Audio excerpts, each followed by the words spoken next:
जय निताय जय निताय जय निताय श्री राधे जय निताय जय गौ जय निताय जय गौ जय श्री राधे जय श्री राधे।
आज गोबर की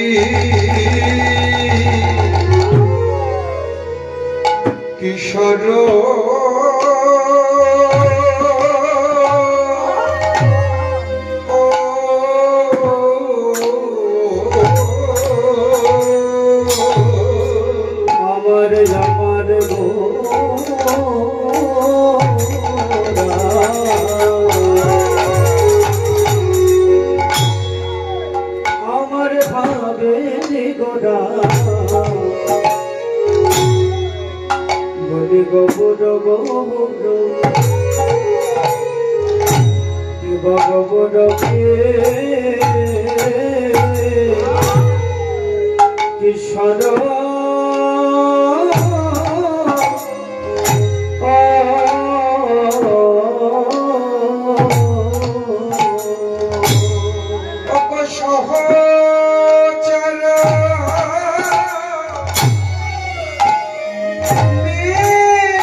Oh,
জয় শ্রী রাধে। উপস্থিত গৌর ভক্ত মন্ডলী,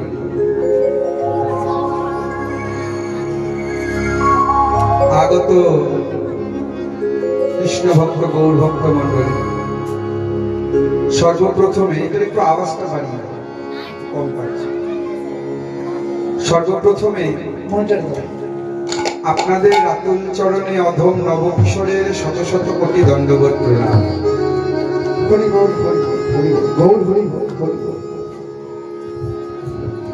সুদীর্ঘ 1 বছর পরে আবার দেখা, একই সময় একই বিষয়। পালা হচ্ছে ফের আগস্ট, মাস হচ্ছে কোন মাস?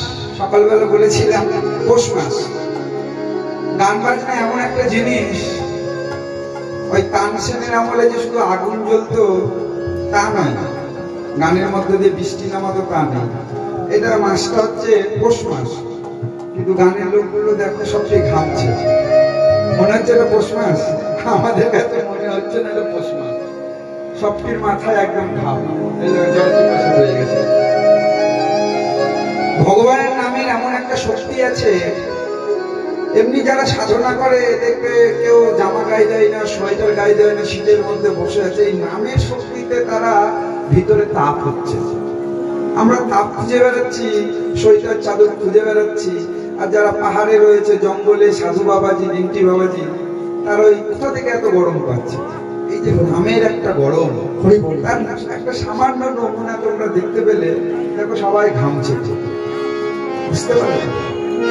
যাই হোক, লীলা প্রসঙ্গ আমি ফেরতগ্রস্ত, কিন্তু বিষয়টা হচ্ছে কি জানো তো না, এখানে কেউ পিসি, কেউ মাসি, যাদের কোলে পিঠে আমি মানুষ, যাদের কোলে পিঠে মানুষ, তারা আমার সামনে বসেছে গান শুনতে। বলো তো, আর যার কৃপাতে এই গান জগতে আসা, আমার মা, আমার বাবা, তার মধ্যে বাবা আমার নেই, বড় দুঃখের দিন। মাঝে মাঝে গান করতে গিয়ে নিজের চোখের জল নিজেই রাখতে পারি না। আজকে যখন আমার সুখের দিন, তখন বাবা আমাকে ছেড়ে চলে গেল। মাঝে মাঝে বাবাকে খুব মিস করি, যাকে বলছে। কোথাও কোথাও গান করতে গেলে বাবা চুপটি করে গিয়ে বসে থাকে, ছেলে আমার কেমন গান করছে শুনি, পরে ভুলটা ধরিয়ে দেবো। ধরা তো বাবা এইরকম ভাবে বলিস, এইরকম ভাবে বলিস। আজকে মাঝে মাঝে তার শূন্যতা বোধ করি। কত কত ভক্ত তৈরি করে গেল আমার বাবা। যাই হোক, মনে পড়ে গেল বাবার কথা, আজকে একটু আলোচনা দিলাম। শ্রীধাম নবদ্বীপে শ্রীমন গৌর হরি সুরধ্বনির তীরে, সুরধ্বনির গঙ্গার তীরে গৌর কিশোর, গৌর সুন্দর নবকৈশোর রূপে লীলা করছেন। সহচর গণ মিলি আনন্দে বিভোর। আজকে গৌরের মনে আনন্দ আর ধরছে না। সুরধ্বনির গঙ্গার তীরে গিয়ে ওই সুরধ্বনির গঙ্গার মনের বাসনা পূর্ণ করছে। গঙ্গার মনে বড় বাসনা ছিল, প্রভু যমুনা কূলে তুমি লীলা করেছিলে, আমি গঙ্গা, সবাই আমাকে পতিত পাবনী বলে, আমি অনেক নাকি সকলের পাপ ধৌত করি, কিন্তু যমুনার থেকেও নাকি আমি ভাগ্যবতী, আমাকে আগে স্মরণ করা হয়। প্রথমে আগে বলা হয় গঙ্গা, তারপরে যমুনা, কিন্তু তুমি যমুনার কূলে লীলা করলে, আমার কূলে করলে না, আমি এত হতভাগিনী। গোবিন্দ বলেছিল, গঙ্গে এ যুগে নয়, আগত আগত কলিযুগে আমি তোমার কূলে লীলা করব। আজকে কোথায় লীলা করছেন না, লীলা করছেন নবদ্বীপে গঙ্গার তীরে। কিন্তু গঙ্গার তীরে করতে গেলে ওই যমুনার ভাব কিন্তু চলে আসছে। শ্রী রাধায় প্রাণায় মহিমা, শ্রীমতী রাধারানীর প্রেম মাহাত্ম্যের কথা মনে পড়ে যাচ্ছে। গৌর চাঁদের পূর্ণ পূর্ণচন্দ্র, সেই গৌর পূর্ণচন্দ্রে রাধা এবং গোবিন্দের মিলিত তনু, রাধা কৃষ্ণ একে একটা দুই দেহ ধরি অন্যান্য বিলাসরস আস্বাদন করি, সেই দুই এক এবে চৈতন্য গোসাই ভাব আস্বাদিতে দোহে হইল এক। মাগো তোমরা বলবে কি করে, একটা উদাহরণ দিয়ে বুঝিয়ে দিই যে গৌর গোবিন্দ এবং রাধা রানীর মিলিত তনু। ও মা, ও বাবা, কৃষ্ণের জন্ম কোন দিন হয়েছিল গো? তোমরা তো জানো কৃষ্ণ অষ্টমী তিথি। আর রাধা রানীর জন্ম কোন দিন হয়েছিল? রাধা অষ্টমী। তাহলে অষ্টমীর চাঁদ আর অষ্টমীর চাঁদ দুটো যদি এক জায়গা হয়ে যায়, আর গৌরের আবির্ভাব তিথিটা কবে গো? গৌর পূর্ণিমা, মানে অষ্টমী অষ্টমী দুই অষ্টমী মিলে পূর্ণিমাতে পূর্ণ চাঁদ হয়ে, মানে রাধা এবং কৃষ্ণ দুটো অর্ধেক অর্ধেক মিলিত হয়ে মানে আধা চাঁদ আধা চাঁদ, রাধা আধা চাঁদ কৃষ্ণ আধা চাঁদ, দুটো চাঁদ একসঙ্গে মিলিত হয়ে একটা পূর্ণচন্দ্র গৌর রূপে কলিযুগে জীবের জন্য অবতীর্ণ হলেন।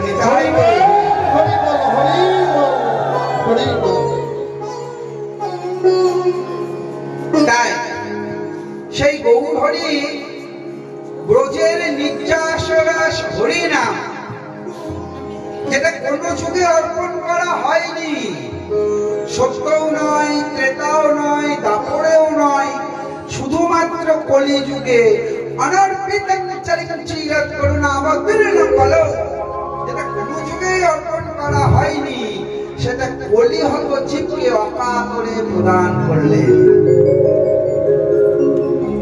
দিলেন মহামন্ত্র নাম হরে কৃষ্ণ কৃষ্ণ কৃষ্ণ হরে হরে, হরে রাম রাম রাম হরে হরে। মাগো এমন একটা নাম দিলেন হরে কৃষ্ণ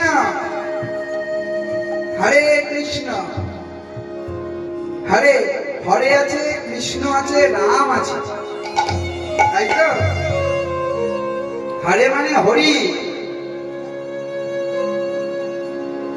হরি কৃষ্ণের চারটি নাম, রামের চারটি নাম, আর হরে হরে মানে হরি, হরি মানে নারায়ণ, সত্যযুগের নারায়ণের চারটি নাম, আর কলিযুগের পতিত পাবন অবতার সেটাও হরি, সেখানে হরে এখানে হরি। কলিযুগের এই জন্য আটতে থাকে হরে, চারটে আছে কৃষ্ণ, চারটে আছে রাম।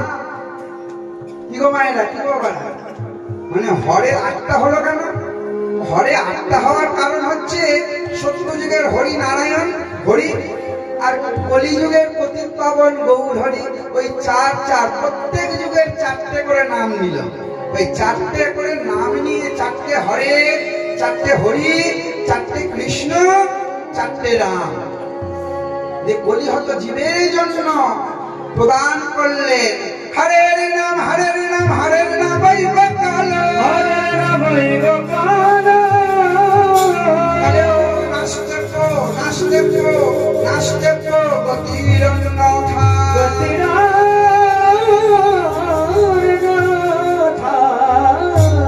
এই হরি নাম ছাড়া, এই কৃষ্ণ নাম ছাড়া জীবের কোনো গতি নাই, গতি নাই, গতি নাই। গো তোমরা যারই নাম করো না কেন, যে দেবতারই পুজো করো না কেন, এই কলিযুগের একমাত্র তারণ অবতার, তারণ নাম, প্রেমের নাম, সে হচ্ছে হরিনাম।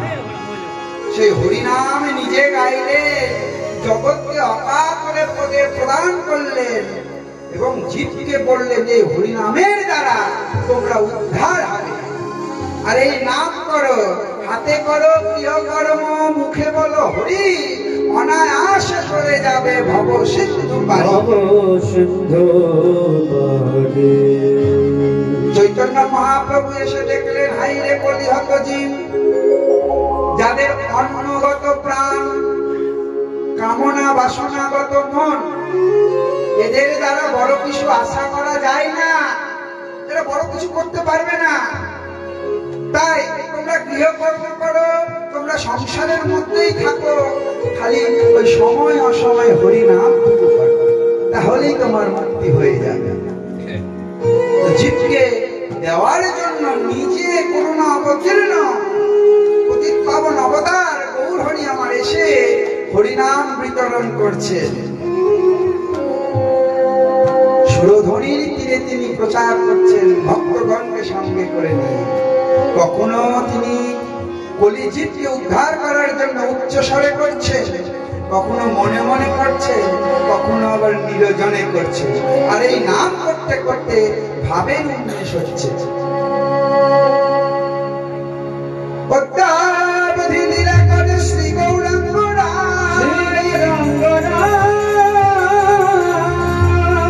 কোন ভাগ্যবান তাহা দেখিবারে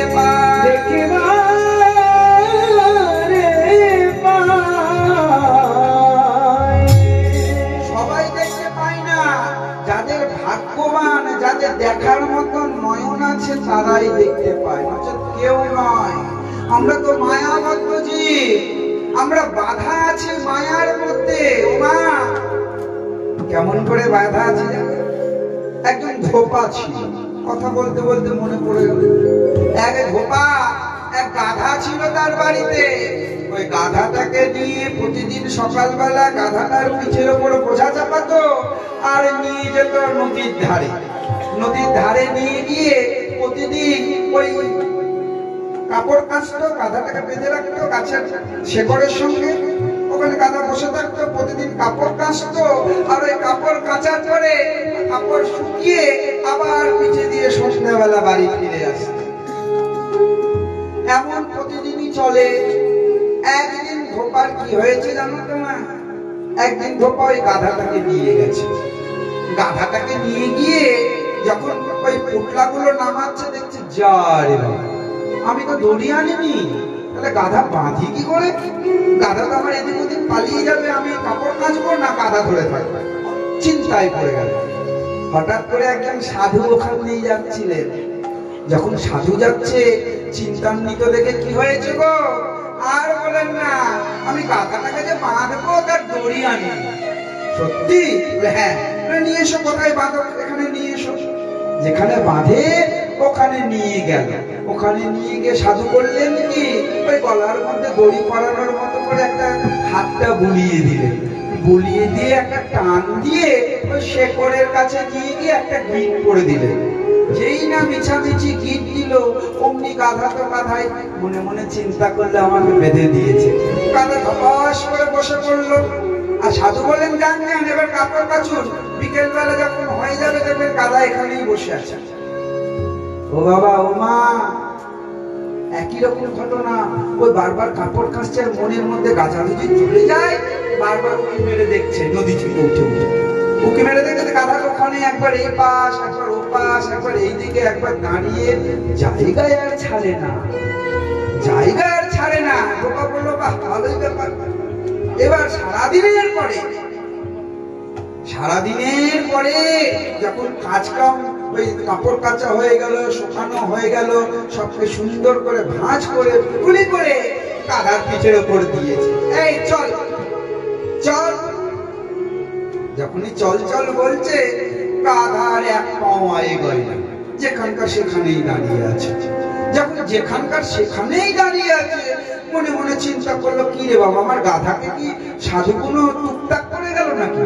আমার গাধা যে যাই না, কিন্তু আর যাই না। মনে মনে চিন্তা করছে, আচ্ছা বিপদে পড়লাম, গাধা যে এক পাও এগোয় না। সাধু বললেন, কি হয়েছে গো? ফিরে আসছে। আর বলেন না, আপনি কি করেছেন আমার গাধাকে? গাধা যে আমার যাই না। সাধু বললেন, ওগো, বাঁধন খুলেছ? বাঁধন তো দেয়নি, ও তো মিছামিছি। হাগো, ও তো তুমি জানো মিছামিছি, আমি জানি মিছামিছি, কিন্তু গাধা তো জানে না ওটা মিছামিছি। গাধা তো জানে আমাকে বেঁধেই রেখেছে। সত্যি? হ্যাঁ, বাঁধন খুলো। সত্যি। এবার ওই ধোপা করলেন কি, যেমন করে দড়ি টেনে বাঁধন খুলে অমনি দড়িটা টেনেছে, টেনে অমনি পুরানোর মতো করে নিয়ে গলা থেকে যেই না খুলেছে অমনি গাধা সুন্দর হাঁটতে হাঁটতে হাঁটতে হাঁটতে বাড়ির দিকে রওনা দিচ্ছে। এটা দৃষ্টান্ত, সিদ্ধান্ত কি? সিদ্ধান্ত যে আমরা প্রত্যেকটা জীব ওই গাধার মতো একটা অদৃশ্যময় বাঁধনে আবদ্ধ হয়ে আছি। মনে মনে চিন্তা করছি, ছেলেটা আমার, মেয়েটা আমার, বাড়িটা আমার, সংসার আমার, টাকা পয়সা আমার। মা গো, বাবা গো, যেই বাঁধন দেখা যায় না সেই বাঁধনকে আমরা আকৃষ্ট করে আমার আমার আমার আমার বলে আঁকড়ে ধরে আছি। এই যে বাঁধনকে আমরা আঁকড়ে ধরে আছি, বলো তোমার যেটা যেটা আমার আমার বললে যেদিন আমরা এই ভব ছেড়ে ওই ভব পারে চলে যাব, সেদিন ওই আমার বলা জিনিসগুলো কি আমার সঙ্গে দেবে গো? ওই সোনাটা কি আমার অঙ্গে তুলে দেবে যে আমার মায়ের খুব প্রিয় সোনা ছিল গো? না, ওটা নিয়ে মেয়ে আর বউয়ের মধ্যে ঝগড়া লেগে যাবে। মেয়ে বলবে আমার মায়ের, বউমা বলবে আমার শাশুড়ি। যে জমিটা নিয়ে সেটা ছেলে ছেলের মধ্যে ঝগড়া লেগে যাবে। এই অদৃশ্যময় বাঁধনের মধ্যে আকৃষ্ট হয়ে আমরা আমার আমার আমার আমার করে আটকে থেকে আমার যে আসলে জিনিস, যিনি কৃপা করে আমাদেরকে এমন সুন্দর মানব যোগ্য দেহ দিয়েছেন, এত সুন্দর দেহ দিয়েছেন, ভজনের যোগ্য দেহ, আমরা তার চরণ ভুলে গিয়ে আমার আমার করতে করতে আমরা সংসারে মত্ত হয়ে জ্বালায় জ্বলতে জ্বলতে কষ্ট পেতে পেতে খার খার হয়ে যাচ্ছে, তবু চরণ আশ্রয় করছি না।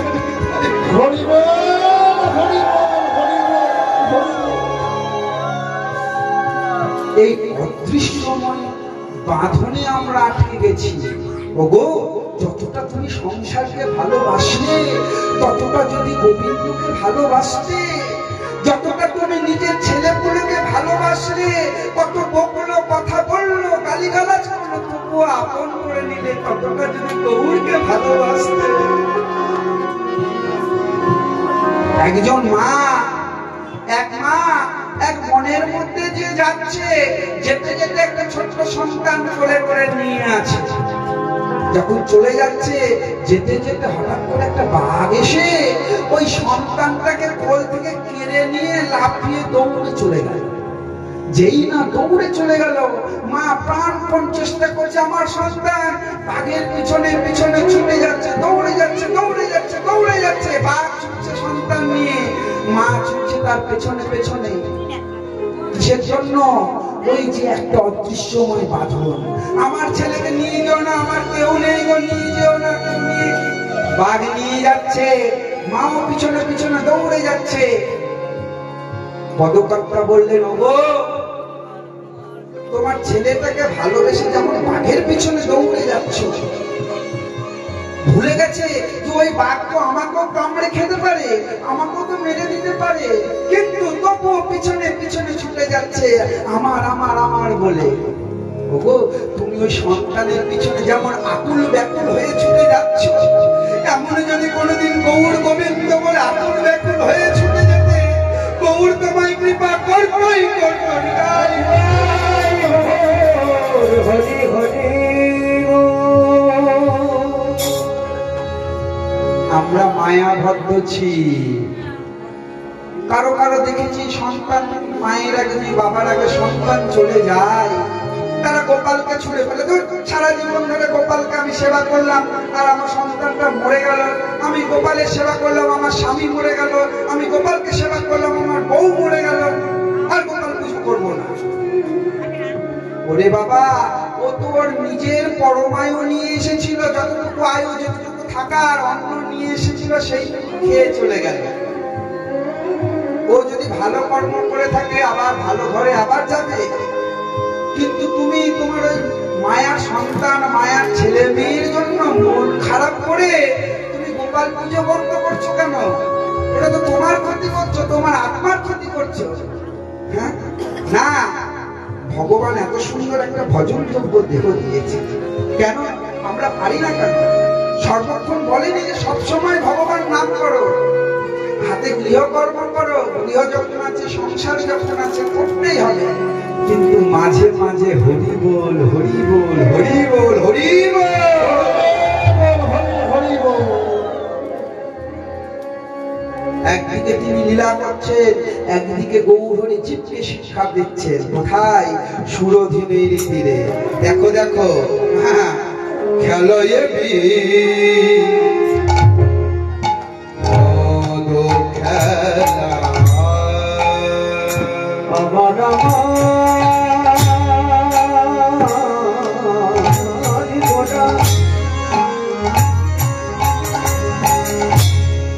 আমার আমার আমার ভাবিনি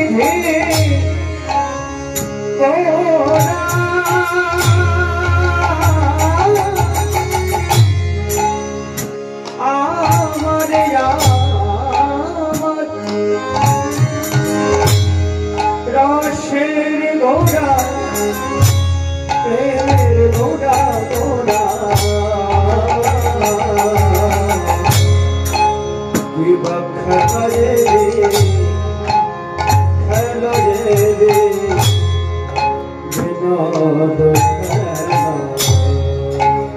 আমার গোড়া বনা আমার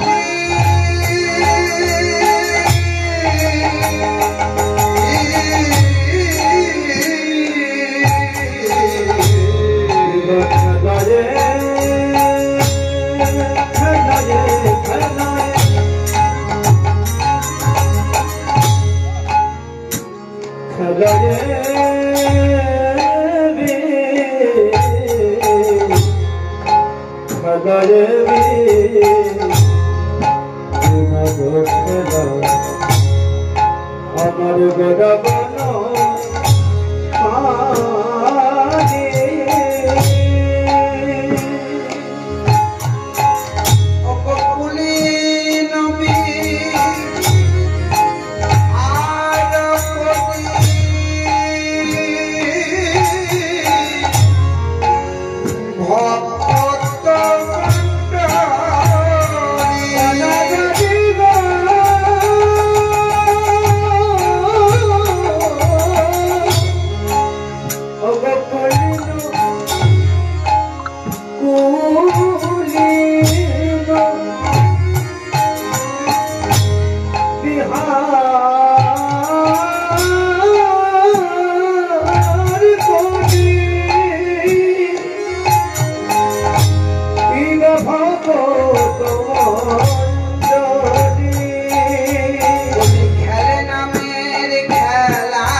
আজকে গৌরহরি খেলা খেলছেন। কোন খেলা গো? তিনি জগতের অনন্ত জীবকে খেলা খেলান। আজকে তিনি নিজে খেলা খেলছেন। কোন খেলা খেলছেন? গৌরহরি খেলছেন নামের খেলা। সত্য যুগে যখন ওই বটপত্রে নারায়ণ আমার ভাসছিলেন, তখন তিনি মনে মনে চিন্তা করলেন যে এই অবাধ ক্ষীরোদ সাগরে ভেসে যাচ্ছি, আমরা তো ভেসে ভেসে বেড়ালে মনে একাই থাকতে কি ভালো লাগে? তো যদি 2-4 জন থাকে ভালো হয়। ওই 1 থেকে 4 নারায়ণ হলেন, ওই 4 নারায়ণের খেলা খেললেন, মনের ইচ্ছে পূর্ণ হলো না। সেই 4 নারায়ণ ত্রেতা যুগে 4 ভাই হল, রাম, লক্ষ্মণ, ভরত, শত্রুঘ্ন। 4 ভাই খেলা খেললো, ইচ্ছে পূর্ণ হলো না। দাপর যুগে দ্বাদশ রাখালকে নিয়ে খেললেন, গোচারণে খেলা খেললো, ইচ্ছে পূর্ণ হলো না। তাই তিনি কলি যুগে আসছিলেন আপামর জীবকে নিয়ে নামের খেলা খেলতে। কিন্তু আমরা ভগবানের নামের খেলা খেলি না। আমরা কোন খেলা খেলি গো? আমরা মায়ার খেলা খেলি, আমরা সংসারের বাঁধনের খেলা খেলি, আমরা কামনা বাসনার খেলা খেলি। কিন্তু ভগবানের নাম নিয়ে কি যে আনন্দ, সেই খেলায় আমরা মত্ত হই না। সংসারে ঝামেলা হচ্ছে, ইনকামের খেলা, সারাদিন খেলেই যাচ্ছে, ঘুরেই যাচ্ছে, এটা করছি সেটা করছি। মাঝে মাঝে ওই নামটা কিন্তু মুখে রাখতে হবে। হ্যাঁ, আমরা মায়াবদ্ধ জীব, মায়ার খেলা খেলছি আর জ্বালা যন্ত্রণার মধ্যে পড়ে থাকছি। শেষে আমরা যখন ভগবানকে বলি, ভগবান তোমাকে এত ডাকছি, আমার এত জ্বালা, এই যন্ত্রণা, এই জ্বালা, এই যন্ত্রণা। এইরকমই এক ভক্ত প্রতিদিন ভগবানকে গিয়ে বলে, ভগবান আমার তোমার এত পুজো করি, কিন্তু আমার এত জ্বালা, সংসারে জ্বালা, এই যন্ত্রণা, ছেলে জ্বালাচ্ছে, বৌমা জ্বালাচ্ছে, নাতি জ্বালাচ্ছে, এই জমিটা চলে গেল, এই ব্যবসা বাণিজ্য খারাপ হয়ে গেল, তোমার নাম করে এত জ্বালা যদি পোহাতে হয়, তাহলে তোমার নাম করবোই কেন? ভগবান অন্তর্যামী একদিন সামনে চলে আসলেন ভক্ত। কি হয়েছে গো? প্রভু তোমার নাম করছি, এত জ্বালা, এত জ্বালা। ভগবান বললে, এক কাজ করো, এক কাজ করো। কাজটা কি? তাল পাতার মধ্যে সব তোমার জ্বালাগুলো লেখো, কিসে কিসে জ্বালা আছে। ভক্ত বললে, কেন? আরে লেখো না। এবার ভক্ত ওই তাল পাতার মধ্যে সব জ্বালা লিখে একটা বড় পুটলি তৈরি হলো। এতগুলো জ্বালা? বলে হ্যাঁ, ঠিক আছে, তুমি এক কাজ করো, তাল পাতার মধ্যে যখন পুটলি হয়ে গেছে জ্বালা, তুমি ওই বট গাছের তলায় যাও। ওই বট গাছের তলায় দেখবে যে সেখানে তোমার এই জ্বালার পুটলিটা ফেলে আসবে। তুমি তোমার জ্বালার পুটলিটা সেখানে ফেলে আসবে, আর বিনিময়ে ওখান থেকে একটা পুটলি তুলে নিয়ে আসবে। বলে বিনিময়? ভগবান শিখাচ্ছে কেমন, দেখো, বিনিময় তোমার জ্বালাগুলো তাল পাতায় লেখে তুমি ওই গাছের তলায় ফেলে আসবে, আর ওই গাছের তলায় দেখবে অনেক পুটলি, সবাই ওখানে জ্বালা যন্ত্রণা রেখে গেছে, তো সেখান থেকে একটা পুটলি তুমি তুলে নিয়ে আসবে। ওই পুটলিটা যখন তুলে নিয়ে আসবে, তোমার জ্বালাগুলো ওই গাছের তলায় থেকে যাবে, কিন্তু যে পুটলিটা তুলে নিয়ে আসবে ওর মধ্যে যেই জ্বালাটা লেখা থাকবে, সেই জ্বালাটা কিন্তু তোমার হয়ে যাবে, বাকিটা কিন্তু ওখানে চলে যাবে। হরি বল, হরি বল। পুটলি নিয়ে গেলেন ওই গাছের তলায়, গাছের তলায় নিয়ে গিয়ে দেখছেন ছোট পুটলি, বড় পুটলি, মেঝারি পুটলি, এই পুটলি, সেই পুটলি। প্রথমে তো মনে মনে চিন্তা করলেন যে আমার এত বড় পুটলি হয়েছে জ্বালা যন্ত্রণা, আমি ওখানে ফেলে দিয়ে একটা ছোট পুটলি কুড়িয়ে নিয়ে আসি, কম জ্বালা, ছোট পুটলি মানে কম জ্বালা। এবার কি হয়েছে গো? হরি বল, হরি বল। এই যে মায়েরা, ভগবানের কাছে নালিশ করো, শোনো, ভগবানের কাছে নালিশ করো জ্বালা যন্ত্রণা। ভগবান বলছে যে তুই বেটা কোন জ্বালা নিয়ে। এবার ওই ছোট পুটলিটা তুলতে গিয়ে বড় নিজের পুটলিটা রেখে ছোট পুটলিটা যেই তুলতে যাবে, অমনি মনে মনে চিন্তা করছে, বাবা রে বাবা, আমার তো এতগুলো জ্বালা ছিল, তবুও তো বেঁচে বেঁচে ভালোভাবে চলছে। এবার ছোট পুটলিতে হয়তো একটা ছোট্ট জ্বালা আছে, হয়তো কোনো ক্যান্সার রোগ, হয়তো কোনো চোখ কানা, হয়তো দেখা গেল হার্টের রোগ, একটাই লেখা আছে হার্টের রোগ হয়েছে। এবার ওটা যদি আমি সব ফেলে দিয়ে হার্টের রোগ তুলে, আমার তো হার্টের রোগ হয়ে যাবে। এবার দেখা গেল ওখানে লেখা যে চোখ কানা কেউ ফেলে গেছে, আমি যে পুটলি তুলে নিয়ে বাড়ি এসে খুলবো, দেখা গেল আমার চোখ দুটো অন্ধ হয়ে গেল। তো চিন্তা করছে কি করি, চিন্তা করেই পাই না কি করি। আমার জ্বালাগুলো ওখানে ফেলে দিয়ে অন্যর জ্বালা, দেখা গেল একটাই জ্বালা মৃত্যু যেন না, মানে মৃত্যু। এবার আমি হয়তো নিয়ে এসে খুললাম, হরিবোল হয়ে গেল। না বাবা, না বাবা, আমার যে জ্বালা ছিল সেটাই থাক, ওখানে যে জ্বালাগুলো পড়ে আছে সেগুলো পড়ে থাক, আমার নিজের জ্বালা নিয়েই চলে গেলাম। জগতে সংসারিক জীবের জ্বালা ছাড়া উপায় নাই।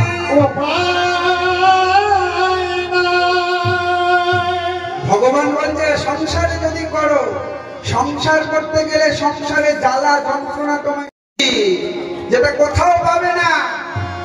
কোনো অর্থ নয়, কোনো বিদ্যা নয়, কোনো জ্ঞান নয়, কোনো খাদ্য সামগ্রী নয়।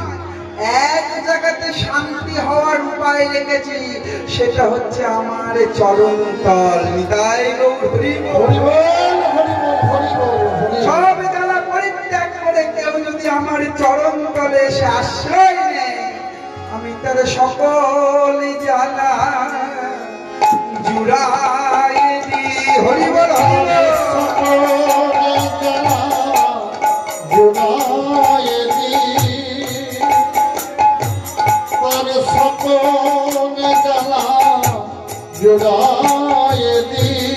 বলি চরণ তলে আশ্রয় নিলে সকলে জ্বালা জুড়ায় দি।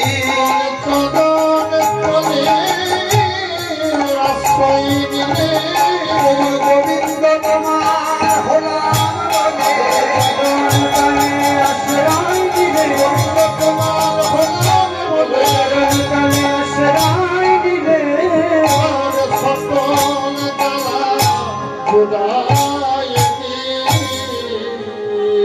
তাই গৌরহরি আমার ওই সত্য দাপর তেতা সব যুগের খেলা মনোভূত হয়নি, আসলেন কলি যুগের খেলা খেলতে, তাই তো। আর ওই খেলার মধ্যে হরিনামের খেলা, আর এই হরিনামের খেলার মধ্যে সেই দাপর যুগের লীলা দুটো মিশ্রিত হয়ে গেছে, দুটো মিশ্রিত হয়ে গেছে। বলি দাপর যুগের খেলা ছিল কি গো, ধেনু বৎস চরণ। দাপর যুগের খেলা ছিল ধেনু বৎস চরণ। দাপর যুগের খেলা ছিল ধেনু বৎস চরণ। দাপর যুগের খেলা ছিল ধেনু বৎস চরণ। বলি কলি যুগের খেলা হলো নাম সংকীর্তন। কলি যুগের খেলা হলো নাম সংকীর্তন। কলি যুগের খেলা হলো নাম সংকীর্তন। দাপর যুগের খেলা ছিল কাঁধে চড়া চড়ি। দাপর যুগের খেলা ছিল কাঁধে চড়া চড়ি। দাপর যুগের খেলা ছিল কাঁধে চড়া চড়ি। কলি যুগের খেলা হলো ধুলাই গড়া গড়ি।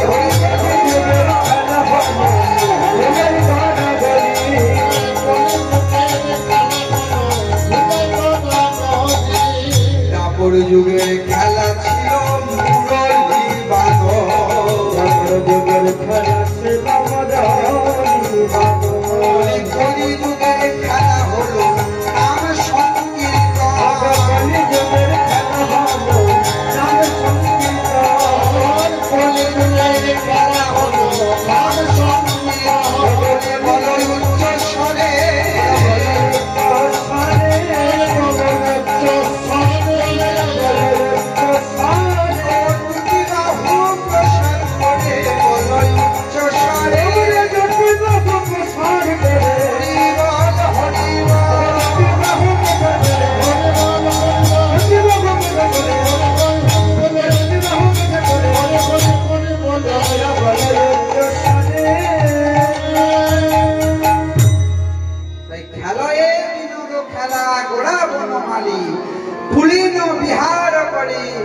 ভগত মন্ডলী। দেখো দেখো, আহা দিনয়ব স্বর্ণ দেখি।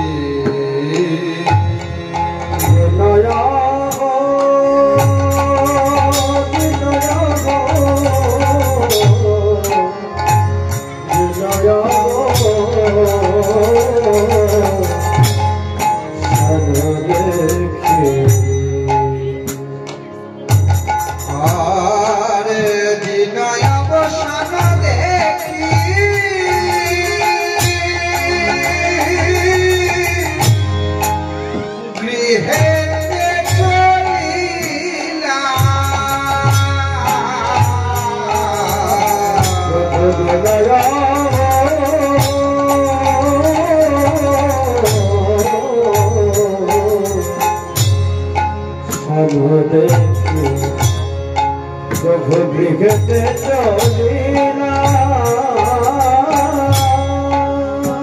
জননী মা জননী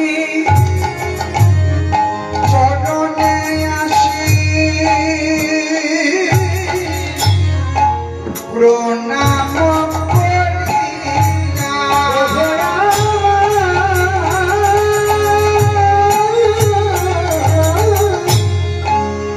জননী জননী চরণে আসি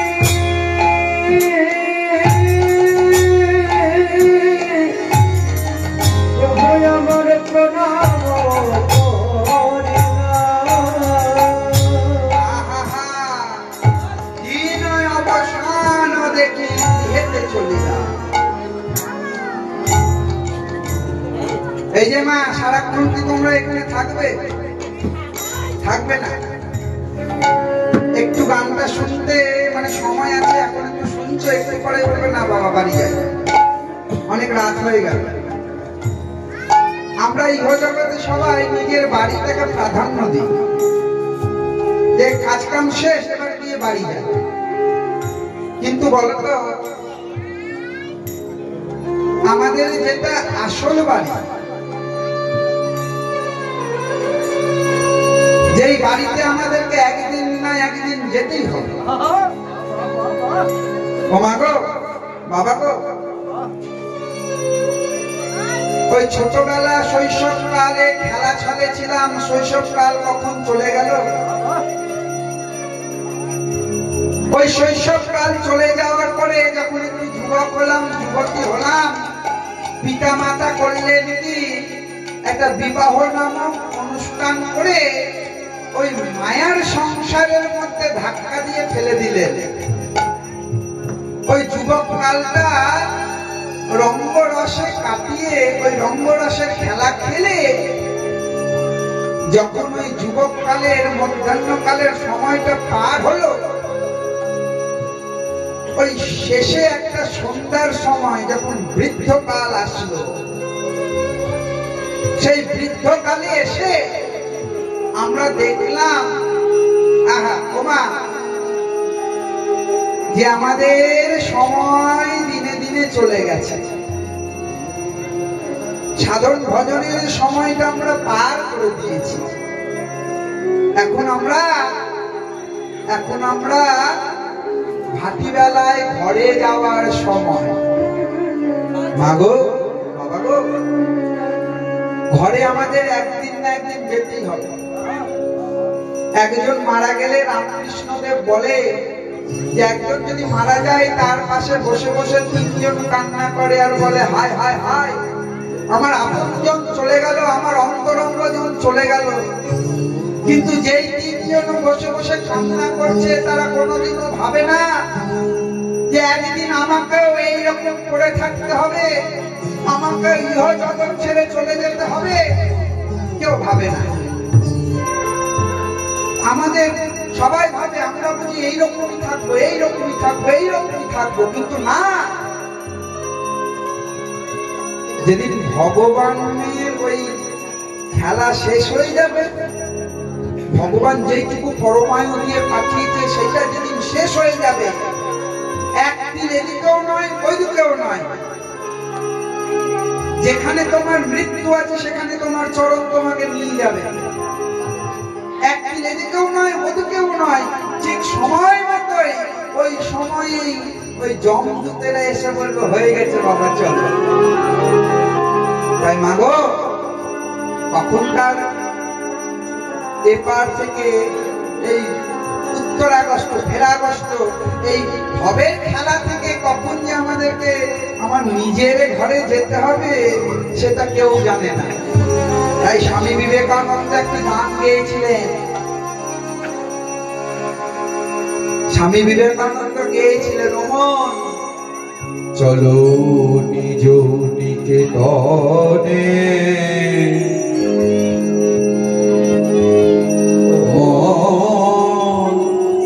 চলো নিজ নিকেতনে সংসার বিদেশে বিদেশীর বেশে ভ্রম কেন অকারণে ও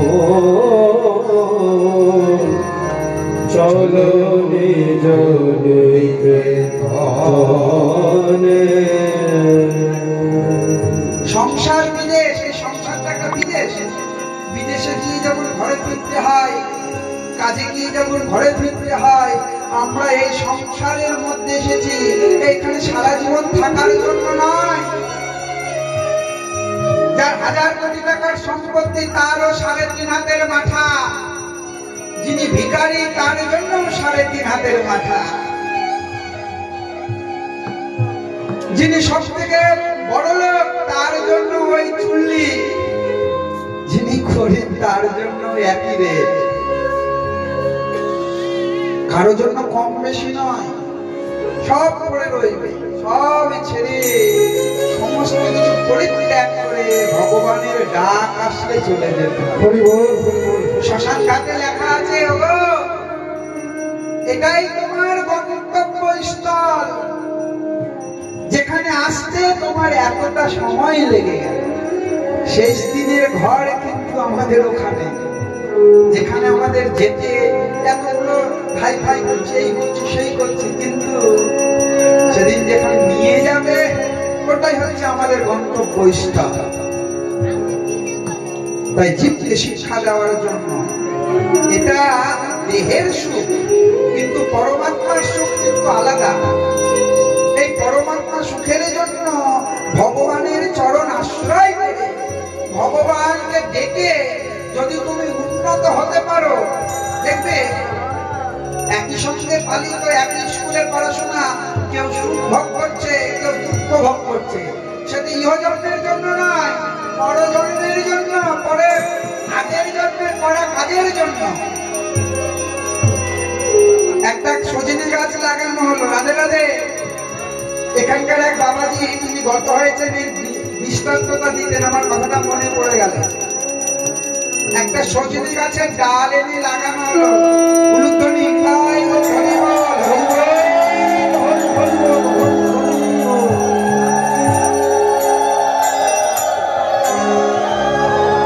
হরে কৃষ্ণ হরে কৃষ্ণ কৃষ্ণ কৃষ্ণ হরে হরে হরে রাম হরে রাম রাম রাম হরে হরে হরে কৃষ্ণ হরে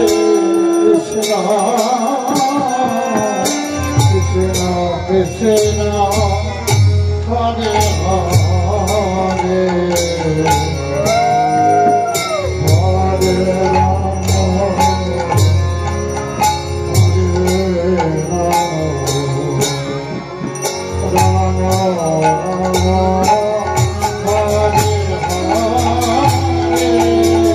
হরে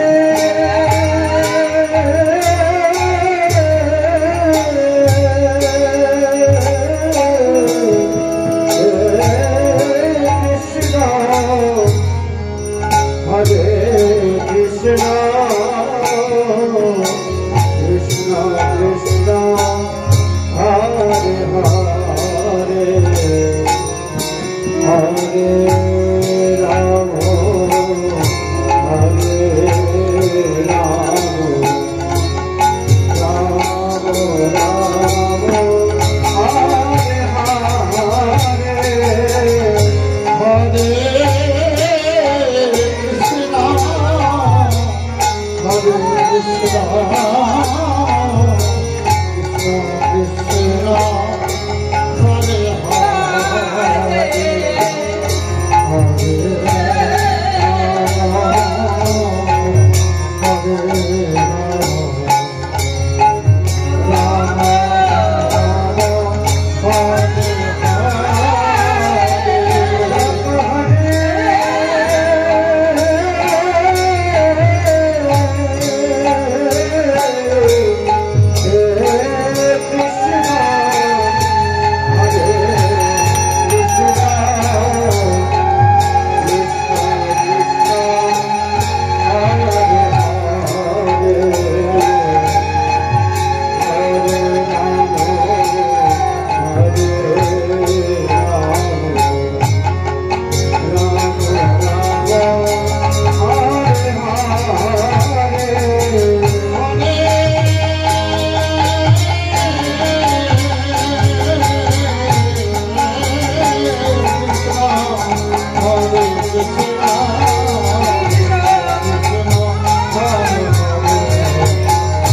যারা সুখ ভোগ করছে তারা জানবে গত জন্মের পাওয়া বা করাকৃত কর্মের জন্য যেটুকু তোমার উন্নতি সেটা হচ্ছে গত জন্মের কিছু পাওয়া থেকে উন্নতি। আজকে যেটা করবে সেটা আগামীতে তার ফল ভোগ করবে। কেউ যদি ভালো পড়াশোনা করে তাহলে অবশ্যই ভালো চাকরি পাবে, আর কেউ যদি পড়াশোনা না করলে চাকরি কে এমনি পাবে? হরি বল হরি বল। তাই নিজেকে আচরণ শুদ্ধি করে নিজেকে ভগবানের চরণে পাদ পদ্মে বিতরণ করে সেবার কাজে নিযুক্ত হয়ে থাকতে হবে।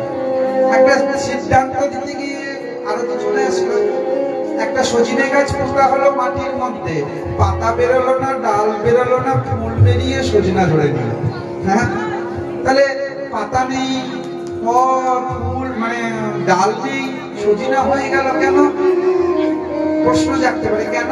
ওরে ওই ফুলটা ওই ডালের মধ্যে আগে থেকেই ছিল, ওই গাছের অবস্থা। যখনই ওটা রোপণ করা হলো, যেই না রস সিঞ্চন হয়েছে, পাতা ফল না বেরিয়ে আগে সজনা ফল ধরে ফেলে। তদ্রূপ আমরা যদি ভিতরে ভগবান কৃপা প্রাপ্ত হয়ে থাকি, ইহ জন্মে যে কষ্ট হলো আগত জন্মে ভগবান ঠিক সুখের ঘরে রাখবেন। তাই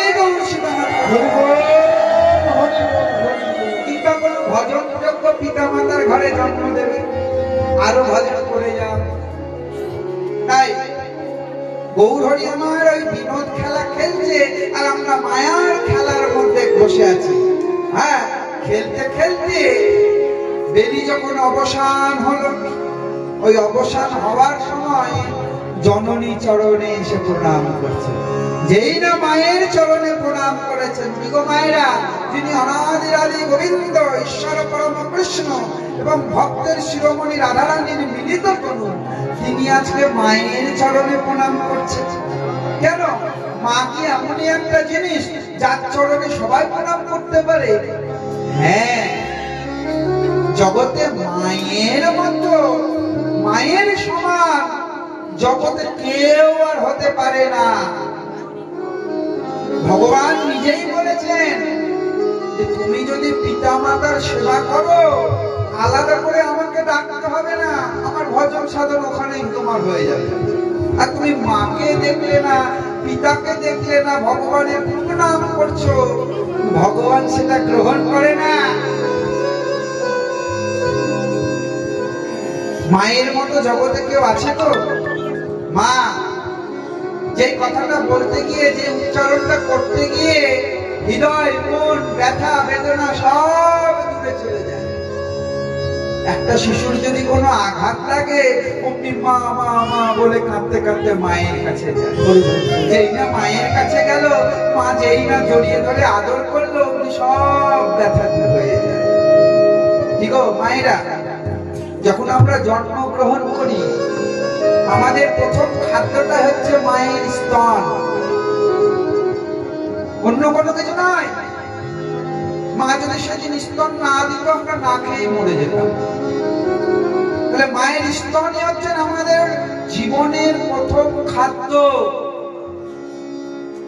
আমরা যখন প্রথম হাঁটতে শিখি, সেই দিন মা আমাদের হাঁটতে শিখিয়েছে।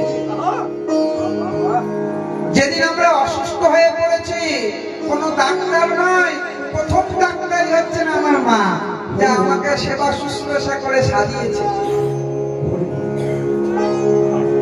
কোনো অসুস্থ হলে, ব্যথা পেলে মা এসে আগে আগলে ধরে আদর করেছে। যিনি জন্ম দেওয়ার সময় জগতের সমগ্র যন্ত্রণা একদিকে, আর সন্তান ভূমিষ্ঠ হওয়ার যন্ত্রণা একদিকে, তবুও সব যন্ত্রণাকে উপেক্ষা করে সন্তানকে নিয়েছে নিজের হৃদয়ের টুকরোটাকে মানুষ করবার জন্য। আর ওই যন্ত্রণা, এত যন্ত্রণা, যখন ওই সন্তান মা বলে কেঁদে উঠল, সব যন্ত্রণা মায়ের চলে গেল। ছেলে যখন বাইরে যায়, বাইরে যেতে গেলে বউ জিজ্ঞাসা করে, কি গো কত টাকা আনলে? আমার এই জিনিসগুলো আনলে তো? বাবা জিজ্ঞাসা করে, কি জিজ্ঞাসা করে? বাবা বলে, রে ভালো কামাই হয়েছে তো, সারাদিন করে আসছি। কিন্তু মা বলে, খোকা খেয়েছিলি তো বাবা, না খেয়ে কষ্ট করিসনি তো? এমন মা, ওগো মায়ের মতো কি জগতে কেউ আছে? যার জন্য মহারাষ্ট্রে ভগবান এখনো বাধা। যখন নারদ গিয়ে বললেন যে একজন ভক্ত যিনি মা বাবার সেবা করছে, করে এত সেবা করছে যার তুলনা হয় না, ভগবান শ্রীকৃষ্ণ একদিন দেখার জন্য আসলেন। ভগবান বললেন, ও তুমি মায়ের বাবার এত সেবা করছো, তো আমার সেবা করো না, আমি ভগবান। ওই জন্য বলেছিলেন, একটা পাথরের পিঁড়ি দিয়ে বলেছিলেন, ওখানে বসুন, আমার পিতা মাতার সেবা শেষ হলে আমি ভগবান তোমার সেবা করব। এখনো সেই রূপে পূজিত হয়, সেটার নাম হচ্ছে বিঠ্ঠল স্বামী। ভগবান বিঠ্ঠল, যিনি মা বাবার সেবা করার জন্য ওই ভক্তের কাছে ওই রূপ নিয়ে ধরা থেকে গেছে। ভগবান বলেছে, যারা মায়ের সেবা করে, যারা বাবার সেবা করে, তাদের জগতের আর কোনো কিছু দরকার নেই। তাই পিতা মাতার সেবাটাই হচ্ছে শ্রেষ্ঠ ধর্ম। তাই গৌরহরি সমস্ত কিছু ত্যাগ করে ওই জননী চরণে এসে প্রণাম করলেন। যখনই জননী চরণে এসে প্রণাম করেছেন, দেখো দেখো আহা ধুলায় ধু সরয়ঙ্গ, ধুলায় ধুলায় ধুলায়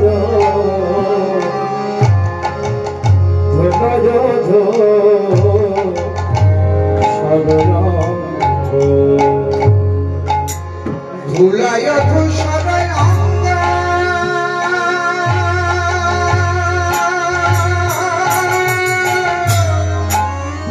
গদ গদ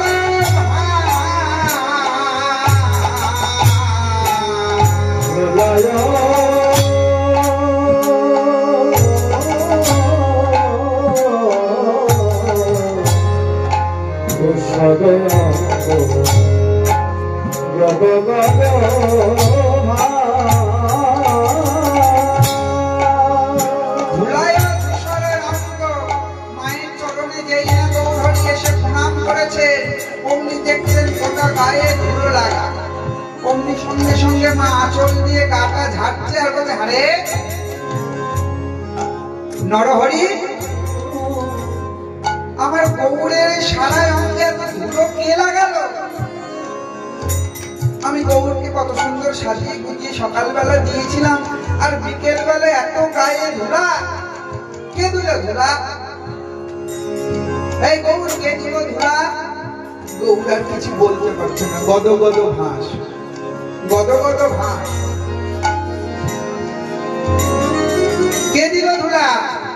যখন বলেছেন কে দিল, হ্যাঁ, নরহরি বলছে, মা গো গড়াগড়ি দেয় মা, গড়াগড়ি দেয় মা, গড়াগড়ি দেয় মা, গড়াগড়ি দেয় মা, গড়াগড়ি দেয় মা, ভক্তগণের চরণ তলে গড়াগড়ি দেয় মা, ভক্তগণের চরণ তলে গড়াগড়ি দেয় মা। চরণ তলে গড়াগড়ি দেয়, হ্যাঁ হ্যাঁ মা।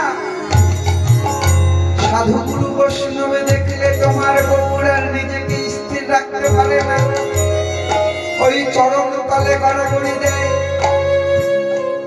ভগবানের মনের ইচ্ছে ছিল যে সবাই তো আমার চরণের ধুলি নেই, চরণের ধুলিতে কি আনন্দ কি সুখ আমার যদি জানা হতো।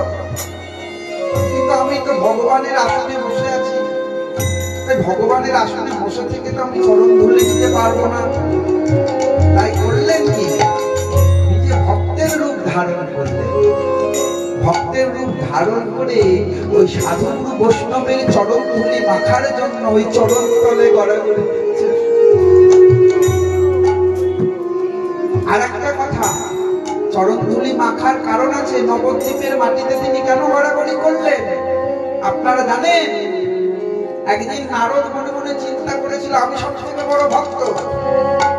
এই বলে যখন নারদ মনে মনে চিন্তা করলো আমি সব থেকে বড় ভক্ত, আর ওই যখন প্রবেশ করেছে ওই দ্বারকার রাজসভায়, তখন গোবিন্দ মাথা ধরে বসে আছে। আহা, কি যন্ত্রণা, কি যন্ত্রণা।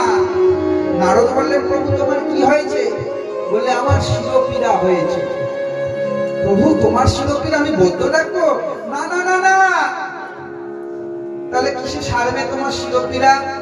বলছে কোন ভক্ত যদি চরণ ধুলি আমার মস্তকে দেয়, তাহলে সেই মস্তকেরই চরণ ধুলি, সেই চরণ ধুলি মস্তকে ধারণ করলেই আমার পীড়া সেরে যাবে। সেই প্রভু কি বলছো? হ্যাঁ। সঙ্গে সঙ্গে তিনি চলে গেলেন সব থেকে বড় বৈষ্ণব মহাদেবের কাছে। মহাদেবের কাছে গিয়ে বললেন তুমি তো সব থেকে বড় বৈষ্ণব, তুমি চরণ ধুলি দাও প্রভুর মস্তকে দেবো। মহাদেব বলল না, এত বড় শ্রদ্ধা, তুই কি আমাকে নরক বানাবে? ত্রিশূল দিয়ে তারা করেছে।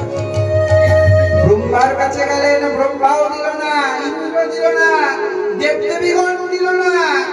শেষে তিনি বৃন্দাবনের এক গাছতলায় বসে আছেন। অমুক সময় ব্রজগোপীরা বললেন নারদ তোমার চিন্তার কারণ কি? আমার প্রভুর শিরোপীড়া হয়েছে, ধুলি দরকার। ধুলি দরকার? ধুলি পেরে তোমার প্রভু ভালো হয়ে যাবে? নাও নাও নাও, আমার পা থেকে সব ধুলি নিয়ে নাও। গোপীরা কোনো কিছু ভ্রুক্ষেপ না করে চরণ আগিয়ে দিলেন। তোমার যদি এতেও মনে হয় যে ধুলি গেল না, ধুলি লাগিয়ে আমার চরণে ধুলি লাগিয়ে নাও। নারদ বললেন তোমাদের ভয় করে না নরকে যাওয়া? গোপিনীগণ বললেন ওগো, আমার তোমার প্রভুর শিরোপীড়া, আমাদের মাধবের শিরোপীড়া, আমাদের চরণ ধুলি দিয়ে যদি মাধবের শিরোপীড়া যায়, তাতে আমাদের সব থেকে বড় উত্তম বিষয়। আমাদের যত নরকেই যেতে হবে যাব, কিন্তু আমার প্রভু তো সুখে থাকবে। তাই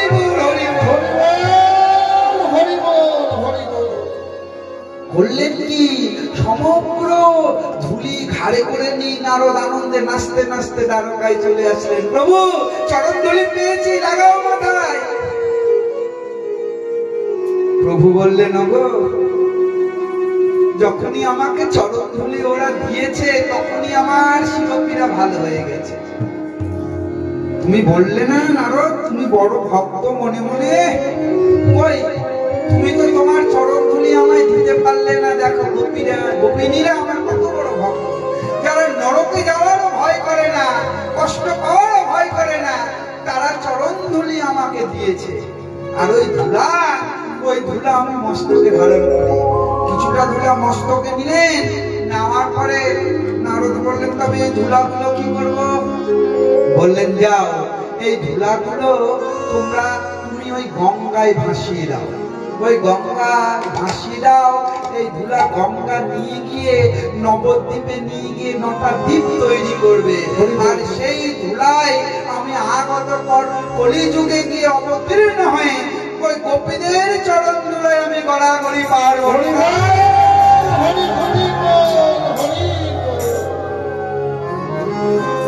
ওই যে চরণ ধুলি, আজকে গৌরহরি ওই নবদ্বীপে এসে গোপিনীদের চরণ ধুলি পাবে বলে বলি গড়াগড়ি দেয় মা, বলি গড়াগড়ি দেয় মা। ভক্তজনের চরণ তলে গড়াগড়ি দেয় মা, ভক্তজনের চরণ তলে গড়াগড়ি দেয় মা। ধুলি ধুলি ধুলি বলে আর হরি হরি হরি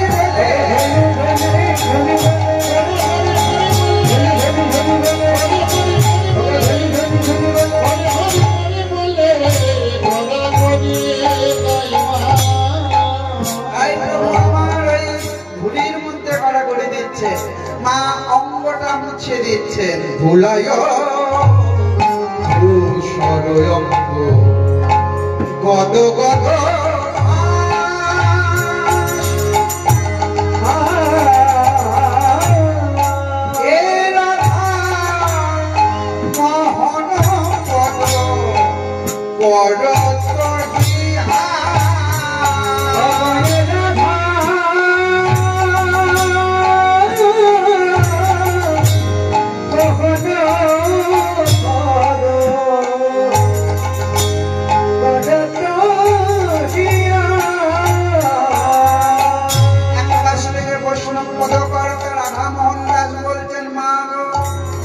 তুমি কবরের সর্বাঙ্গের ধুলা ঝেড়ে না,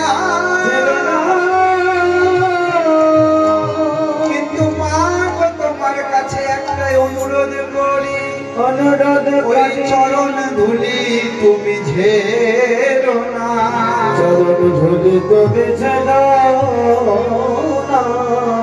কেন কি করবে চরণ ধুলি? মাগো আমি নয়ন জলে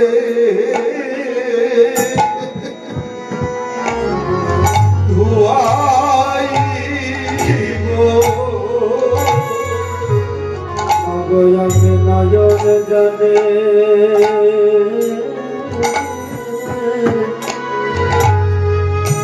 নয়ন জল ধোয়া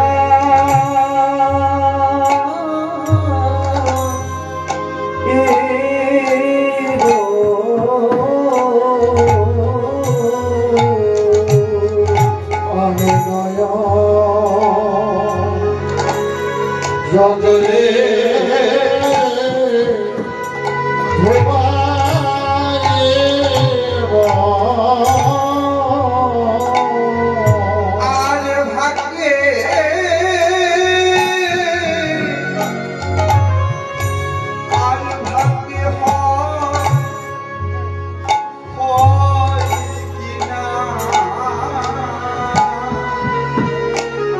আমি নয়ন জলে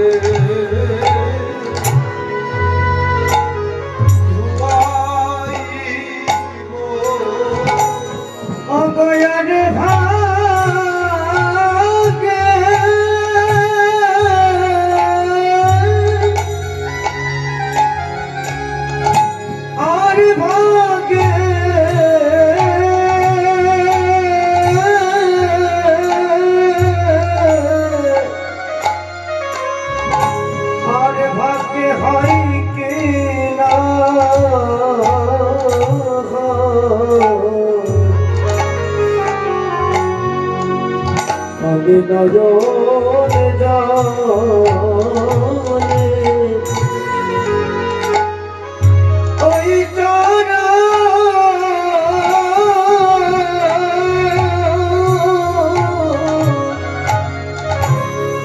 আমি ধোয়াইব। মাগো 84 লক্ষ জনী ভ্রমণ করি একাকিনী পেয়েছি এই নরবপু দেহখানি, এই দেহ পেয়ে অকাজে কুকাজে মেতে রইলাম।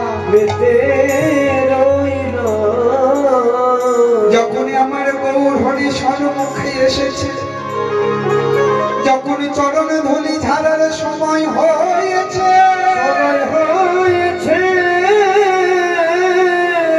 তোমার ওই চরণে বিনতি করি তুমি ঝেড়ো না,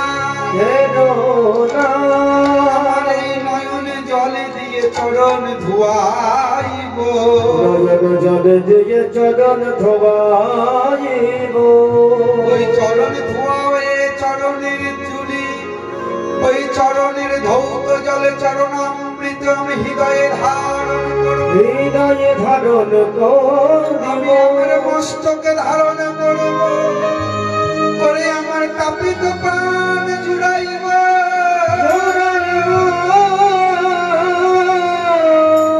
আমার যত জ্বালায় আছে, দুঃখ আছে, যন্ত্রণায় আছে, সব শীতল করব।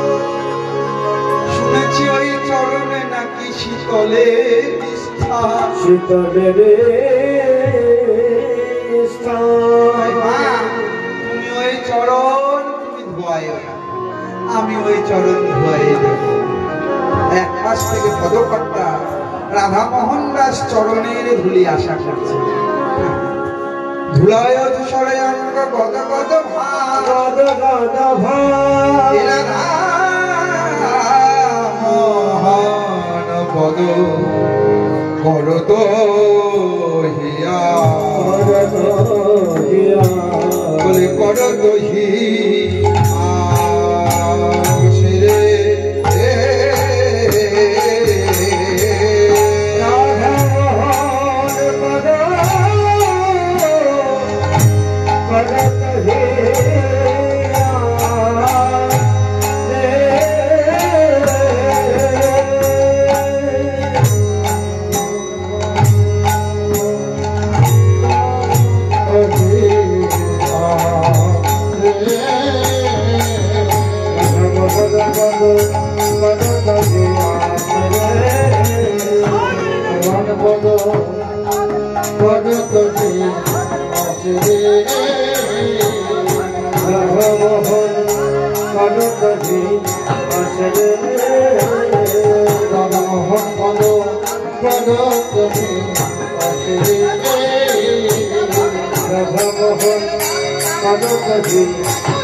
Radha